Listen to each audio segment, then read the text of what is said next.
Some may define it as sugar and brownies, but it's hard just as slimy. Ooh, no, no. Hello everyone, you're watching my channel NCERT Science with Ragini and this is my part 4 Class 8 Chapter 1। पहले के 3 parts मैं already done कर चुकी हूँ, तो अगर आपको वो वॉच करना है तो आप मेरे डिस्क्रिप्शन लिंक में जाकर वॉच कर सकते हैं। This is part 4 and we are studying differences between fertiliser and manure. Fertiliser और मैन्योर के बीच में क्या डिफरेंस होता है?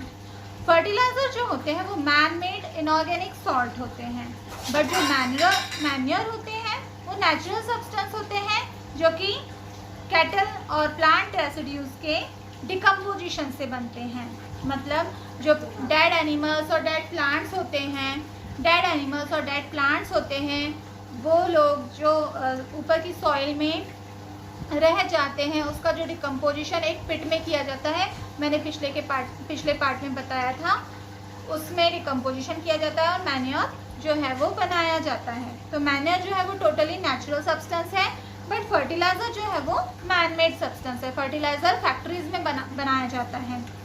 फर्टिलाइजर सेकेंड डिफरेंस वही है, फर्टिलाइजर जो है वो फैक्ट्रीज में प्रिपेयर किया जाता है। मैन्योर फील्ड्स में प्रिपेयर किया जाता है, खेतों में प्रिपेयर किया जाता है फार्मर्स के द्वारा। Fertiliser does not provide any humus to the soil. Fertiliser जो है वो कोई भी ह्यूमस प्रोवाइड नहीं करता सॉइल को, बट जो मैन्योर होता है वो बहुत सारा ह्यूमस जो है वो सॉइल में देता है न्यूट्रिएंट्स के साथ। Fertilisers are very rich in plant nutrients like nitrogen, phosphorus and potassium. जो फर्टिलाइजर्स होते हैं उसमें बहुत ज़्यादा प्लांट न्यूट्रिएंट्स होते हैं जैसे कि नाइट्रोजन, फॉस्फोरस एंड पोटेशियम। पर जो मैन्योर होते हैं वो प्लांट न्यूट्रिएंट्स उसमें कम होता है, रिलेटिवली उसके कंपैरिजन में बहुत कम होता है। अब एडवांटेजेस ऑफ मैन्योर। अब मैन्योर के क्या एडवांटेजेस होते हैं? The organic manure is considered better than fertiliser. जो ऑर्गेनिक मैन्योर होता है उसे फर्टिलाइजर से ज़्यादा बेहतर माना जाता है। क्यों? दिस इज बिकॉज वो नेचुरल है and it enhances the water holding capacity of the soil. वो क्या करता है, जो सॉइल की वाटर होल्डिंग कैपेसिटी होती है, कितना पानी, मतलब ज़्यादा से ज़्यादा पानी वो होल्ड कर सकता है। It makes the soil porous due to which exchange of gases becomes easy. और क्या करता है, इस सॉइल को पोरस बनाता है। पोरस मीन्स उसके अंदर होल ज़्यादा करता है ताकि वो गैसेस को उसमें एक्सचेंज ज़्यादा हो सके, है ना, और इजीली वो गैसेस का एक्सचेंज कर सके, इसलिए वो सॉइल को पोरस बनाता है। पोरस यानी जिसमें पोर्स होते हैं। It increases the number of friendly microbes. जो फ्रेंडली माइक्रोब्स होते हैं जो डिकम्पोजिशन में हेल्प करते हैं मैन्योर से, जो फ्रेंडली माइक्रोब्स होते हैं वो इंक्रीज होते हैं। It improves the texture of the soil. और जो मैन्योर होते हैं वो सॉइल का टेक्सचर बढ़ाते हैं, इम्प्रूव करते हैं, सुधारते हैं।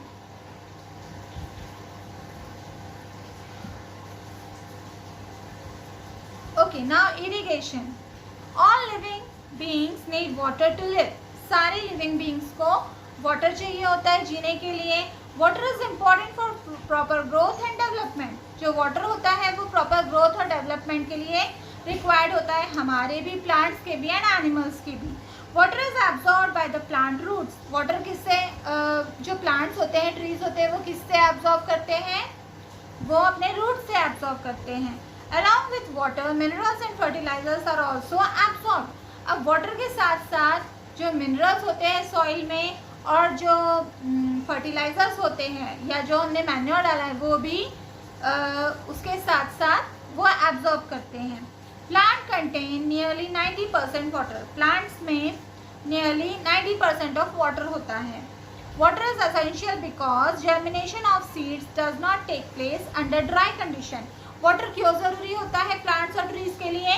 क्योंकि जो जर्मिनेशन होता है सीड्स का, जर्मिनेशन मीन्स जो सीड्स में से छोटी सी सीडलिंग निकलती है, उसके बाद वो सैपलिंग में कन्वर्ट होता है, उसके बाद वो प्लांट में कन्वर्ट होता है, तो उस जर्मिनेशन के लिए वाटर की ज़रूरत पड़ती है। जैसे कि हमने एक एक्टिविटी में देखा था, जब आप चने भिगो के रखते हैं तो 2 या 3 बार उसमें जर्मिनेशन हो जाता है। उस जर्मिनेशन वाले जो आप ग्राम सीड्स खाते हैं वो ज़्यादा न्यूट्रिशियस होते हैं। तो ऐसे ही जर्मिनेशन, आपने पानी में उसे रखा था भिगो के, इसीलिए उसमें जर्मिनेशन हुआ। अगर आप पानी में नहीं रखते तो ड्राई रहते तो उसमें जर्मिनेशन नहीं होता। तो जर्मिनेशन, सीड्स के जर्मिनेशन के लिए वाटर इज़ वेरी एसेंशियल। और जर्मिनेशन जो है सीड्स का वो बिना वाटर के हो ही नहीं सकता। Nutrients dissolved in water are transported to each part of the plant. जो भी वाटर में डिजॉल्व रहते हैं न्यूट्रिएंट्स, वो पार्ट्स जो प्लांट्स होते हैं उसके सारे पार्ट्स में ट्रांसपोर्ट किया जाता है। Water also protects the crop from both Frost and hot air currents. जो वाटर है वो क्रॉप को फ्रॉस्ट और हॉट एयर करंट से भी प्रोटेक्ट करता है। To maintain the moisture on the soil for healthy crop growth, ताकि हमारा जो सॉइल का मॉइस्चर है और वो जो है वो मेंटेन रहे क्रॉप ग्रोथ के लिए। Fields have to be watered regularly. Fields को जब भी कोई फार्मर क्रॉप लगाते हैं उसमें तो उसे प्रॉपरली वाटर करते हैं, रोज़ उसे वाटर्ड किया जाता है। उसके लिए पाइपलाइंस लगाई जाती है, श्रिंकर्स लगाए जाते हैं। The supply of water to crops at regular intervals is called irrigation. अब इसी प्रोसेस को आप इसे अंडरलाइन कर सकते हैं और इसी प्रोसेस को हम इरिगेशन कहते हैं। Supply of water to the crops, जब हम क्रॉप्स को पानी देते हैं रेगुलर इंटरवल्स पे। रेगुलर इंटरवल्स जैसे कि सुबह, मतलब एक पर्टिकुलर पीरियड ऑफ टाइम में जब हम उसे वाटर देते हैं क्रॉप्स को तो उसे इरिगेशन कहते हैं। The time and frequency of irrigation varies from crop to crop. जो टाइम और फ्रीक्वेंसी होती है इरिगेशन की वो क्रॉप से क्रॉप वेरी करती है। मतलब कोई क्रॉप ऐसी होगी जिसको आप एक ही बार भी पानी दोगे तो भी चलेगा, और कोई क्रॉप ऐसी होगी जिसको आप 2-3 बार पानी दो, जिसको 2-3 बार आपको पानी देना पड़ेगा। मीन्स ज़्यादा पानी चाहिए होता है उसे, और कोई क्रॉप्स ऐसी होती है जिसे कम पानी चाहिए होता है। और सीज़न टू सीज़न भी वैरी करती है। देखिए, अगर रेनी सीज़न वाली क्रॉप है तो ऑब्वियसली आपको खुद का पानी कम देना पड़ेगा। जो नेचुरल वाटर आता है, रेन वाटर, उससे उसकी इरिगेशन हो जाएगी। बट जो समर सीज़न वाली क्रॉप है या विंटर सीज़न वाली क्रॉप है उसे आपको रेगुलर इंटरवल्स में वाटरिंग करना पड़ेगा। In summer the frequency of watering is higher. अब समर्स, जैसा कि मैंने अभी बताया, समर्स में हमें ज़्यादा वाटर की ज़रूरत पड़ेगी, क्रॉप्स को भी ज़्यादा वाटर की ज़रूरत पड़ेगी। Why is it so? ऐसा क्यों? Could it be due to the increased rate of evaporation of water from the soil and the leaves? अब समर में क्यों ज़्यादा ज़रूरत पड़ती है? Yes, because of evaporation of water, क्योंकि जो सॉइल के अंदर जितना भी पानी होता है वो ऑटोमेटिकली इवेपोरेट होकर ऊपर चला जाता है, इसीलिए उसमें वहाँ पे पानी की जो है शॉर्टेज हो जाती है। तो हमें रेगुलर इंटरवल्स पे वाटरिंग करना पड़ता है। Buzo, I am very careful this year about watering the plants. Last summer my plants dried up and died. अब इवेपोरेशन होता है, हमें पता है सॉइल के अंदर इवेपोरेशन की प्रोसेस चल रही है, पानी सारा सूख गया है, और अगर हम फिर भी हम वाटरिंग नहीं कर रहे हैं क्रॉप्स को तो क्या होगा? सारी क्रॉप्स ड्राइड हो जाएगी, सूख जाएगी एंड डाइड हो जाएगी। ओके, सो इसीलिए हमें प्रॉपर इंटरवल्स ऑफ टाइम पर इरिगेशन बहुत इम्पॉर्टेंट है क्रॉप्स के लिए। और अगर लार्ज स्केल पर फार्मर्स जो है वो अपनी क्रॉप्स को उगाते हैं, प्रोडक्शन करते हैं लार्ज स्केल पर, तो उन्हें भी इरिगेशन की ज़रूरत पड़ती है, एसेंशियल होता है, और रोज़ वो करना बहुत ज़रूरी हो जाता है। Sources of irrigation. अब इरिगेशन के सोर्सेज क्या क्या हैं? The sources of water for irrigation are wells, tube wells, ponds, lakes, rivers, dams and canals. अब वाटर के सोर्सेज क्या क्या हैं? कुएँ, वेल्स, ट्यूब वेल्स जो बोरिंग होता है, कई जो फार्मर्स होते हैं अपने खेतों में ट्यूब वेल्स लगाते हैं ताकि वो इरिगेशन प्रॉपरली कर सकें। पॉन्ड्स तालाब, लेक्स, रिवर्स नदियाँ, डैम्स भी होते हैं जिसमें पानी हम कलेक्ट करके रखते हैं, एंड कैनल्स नहरें बनाते हैं खेतों के बीच में ताकि उससे इरिगेशन हो सके। Traditional methods of irrigation, traditional method वो होती है जो बहुत पुराने समय से चली आ रही है, उसी तरीके से वो सिंचाई कर रहे हैं। The water available in wells, lakes and canals is lifted up by different methods in different regions for taking it to the fields. जो भी कुओं में पानी होता है, लेक्स में होता है, कैनल्स में होता है पानी, उसे लिफ्ट किया जाता है किसी मेथड से, या तो मोटर से या किसी और मेथड से या फिर हैंड से, है ना। कुओं से निकाला जाता है पानी अलग अलग रीजन्स में और उसे खेतों तक ले जाया जाता है और फिर वहाँ पे इरिगेशन किया जाता है। कैटल और human labour is used in these methods. अब ये जो पानी वो खींच रहे हैं, ले जा रहे हैं, दो तरीक़ों से ले जाया जाता है, या तो कैटल्स के ज़रिए, जानवरों के ज़रिए, या फिर वो खुद ह्यूमंस ले जाते हैं फील्ड्स तक वो पानी। So these methods are cheaper but less efficient.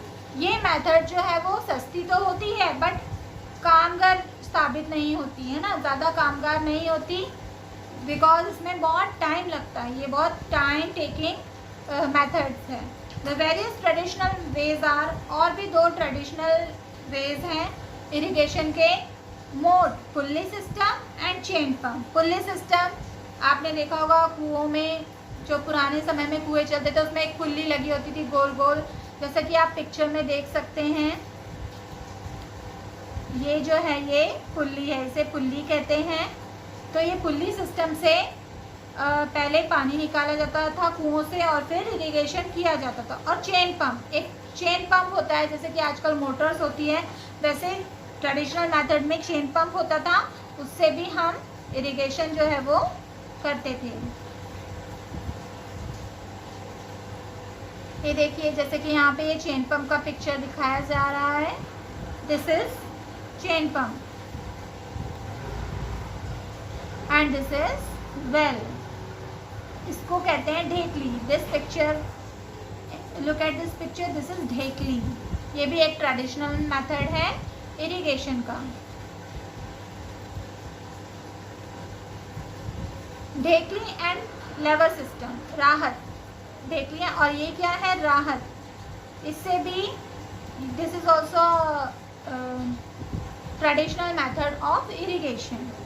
देखिए यहाँ पे एनिमल के ऊपर एक पाइप जैसा लगा हुआ है एंड जब वो उसे पुश करता है तो वहाँ से वाटर जो है वो आता है और फिर इलेक्ट्रिसिटी जनरेट होती है, सोलर एनर्जी प्रोड्यूस होती है और ये पंप्स रन करते हैं।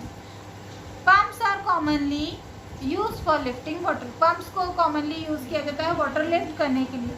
Diesel, biogas, electricity and solar energy is use to run these pumps. अब इन पंप्स को चलाने के लिए सोलर एनर्जी और इलेक्ट्रिसिटी या फिर बायोगैस से भी ये पंप्स जो है वो रन होते हैं।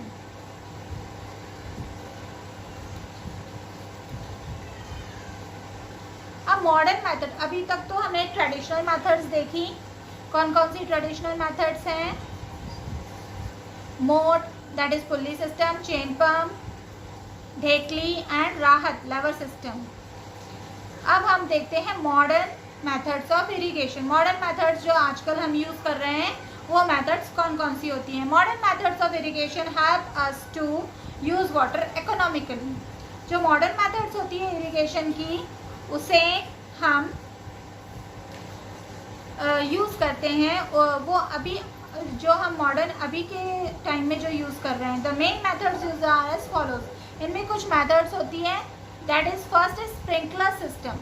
स्प्रिंकलर सिस्टम होते हैं, this system is more useful on the uneven land where sufficient water is not available. ये स्प्रिंकलर सिस्टम जो होता है वो वहाँ पे ज़्यादा यूजफुल होता है जहाँ पर जो लैंड है वो लेवल में नहीं है, जो अनलेवल लैंड होती है वहाँ पे, और जहाँ पे सफिशिएंट वाटर जो है वो अवेलेबल नहीं होता।